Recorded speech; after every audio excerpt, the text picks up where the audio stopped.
Friends, welcome to Mala's kitchen. আর আজকে আমরা মোমো বানাচ্ছি।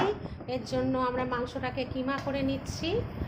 মুরগির মাংস দাদা করছে, সে সব পারে করতে।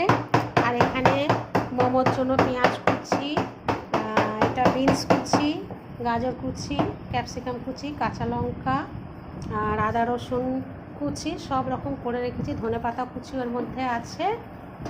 আর এখানে স্টু করবো বলে মাংসের হাড় ধোয়া মাংসগুলো আমরা রেখেছি। আর আমরা এখন স্টু বানাবো। আর তার সঙ্গে চাটনির জন্য আমি টমেটো সেদ্ধ দিয়ে দিয়েছি। এটা টমেটোটা সেদ্ধ হবে। ঢ্যাঁড়স ভাজি করবো, ঢ্যাঁড়সটায় কেটে নিয়েছি, এটা আমরা ভাতের সঙ্গে খাবো। তো বন্ধুরা, তোমাদের কেমন লাগলো তোমরা কমেন্টস করো। আরও কিছু দেবো।